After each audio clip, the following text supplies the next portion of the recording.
Hi, my name is Pix. I'm a comics artist in Singapore, and I recently came up with my second graphic novel, Let's Not Talk Anymore.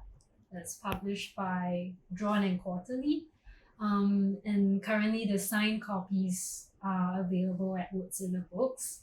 And here also, because there's a bit of a showcase of the actual painted comics that you see a little bit behind me, a small showcase of the actual comic pages done for the graphic novel. There's also some sketchbooks to show you a bit about the preparatory process that goes on when we create comics. There's also some pages that didn't make it into the final book. I've also showed them that. And then there's a couple of paintings that are available for purchase.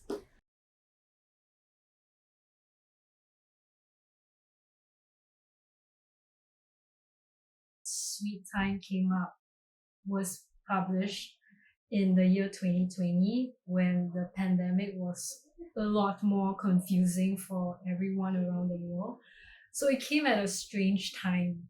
And as a comics artist who is new to Drawn and Quarterly as well, it was a scary feeling, but I would say the team at Drawn and Quarterly has been incredibly encouraging. So when they knew that I was working on my second graphic novel and they said, we still love your work, we still want to support it. So I was just grateful that the second book was still, that they still want to support my work.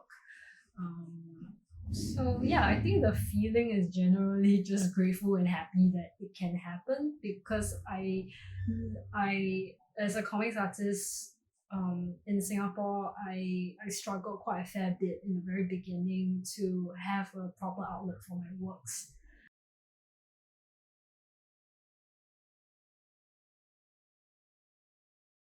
I mean, in general, the story is to try to capture a certain parenting style that is quite common in traditional Asian families. But what I realized is that it's a style that's very common in a lot of many other cultures, because it's a style that is quite linked to poverty also than different ethnicities. So I've met different people from different countries telling me that they can relate to it because they have had experiences of like parents or grandparents who were very like distant, who didn't talk a lot, who were very quiet in their own internal struggles. It is why I made this theory that it might be linked to having come from like a very humble, poor, challenging background, that people tend to perhaps keep to themselves, and that was something I wanted to like capture in the that was like part of the reason why I wanted to get into working on Let's Not Talk Anymore, because I grew up with a mother who was very, very quiet, very, very reserved, and it made me wonder a lot about the kind of upbringing she came from. Yeah, therefore, this story just sort of started to sprung up from there. Yeah.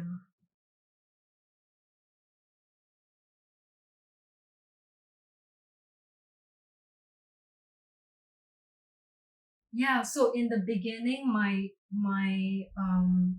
my goal was I just wanted to imagine what my mom was like, how her upbringing was like, because of her reservedness, and because she's not a person that I can easily ask about where she comes from, her upbringing. And that also made me more curious because of how private she was about her life. So my initial plan was I just wanted to work on her and then on myself and just have an imaginary daughter as a character to process this like gaps that's in between all of us. And then I was staying with my friend. Um, and we were working on our own graphic novels, and I met up with another friend who happened to be pregnant at the time with her daughter, and she was asking me about this sort of graphic novel I was working on. So I told her it's about my mother, it's about my interest to know about the woman along my natural lineal line. And I think because of her pregnancy, we got to wondering about grandmother and great grandmothers and even beyond. And so my friend, was the one who asked, like, are you going to make a story about them as well? And so technically, she gave me that idea because I initially rejected it because I thought, and because it meant more, a whole, like, it's almost like another year worth of work, and comics in general just takes a long time. So I think there's an artist in me that just wants to like finish up projects quickly so that I can move on to the next. But I like the idea, and I found that it was important to spend some time thinking about also my maternal grandmother, because it's so tied to my wonderings and questions about how my mom was brought up. So therefore, it expanded to stories about my maternal grandmother and then my maternal great grandmother. They're not true. They're kind of made up, but they are like a collection of stories from other people because I was not able to elicit information from them, which reflects certain, factors, like, they were women who led lives that people tend to like not take it as seriously. They were poor. They were Because of poverty, you don't have the means to record your life. You may not see it as a priority as well to pass the stories down, or you don't have the means to have photographs, and it's completely different from now. We have access of records of our life now. So yeah,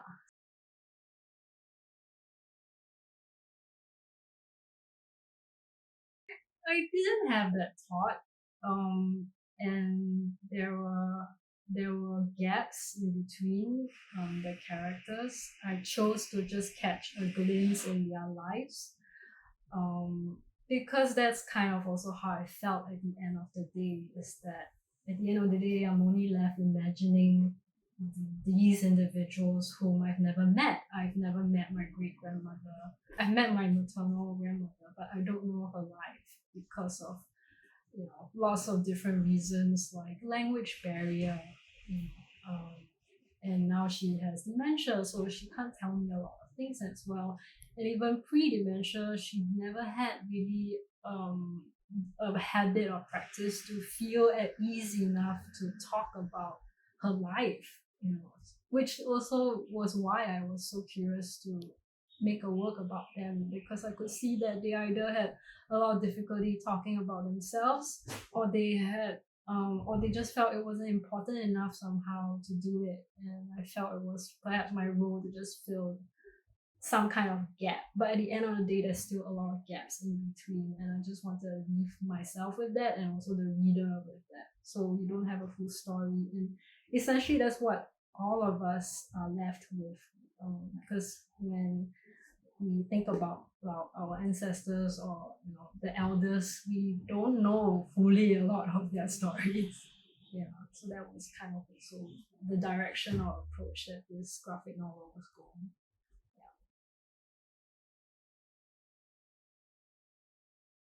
Yeah, so what I've learned is that I would use you, because you see the panels are sort of glued with paper, and I sort of and the text also, there are like bubbles that have been cut out, and I've pasted, and I've used glue. I've sort of figured out that I need to use a kind of glue that I can still detach it easily, so they're not super wet. Slimy kind of a glue. They're just kind of like those paper glue that's dry. And so what this means is that if I stick the panels and words, and I feel like I need to make some changes, I can still peel it out without affecting the actual painted pages. And I could still shift text bubbles around without affecting the paints, because acrylic paint is quite hardy in a way. So yeah, one of the process that was discovered was to use non-sticky. I don't know what's the name for that, to be Glue honest. stick. Like a yeah, like a glue is a glue stick. Yeah. I think for the showcase, I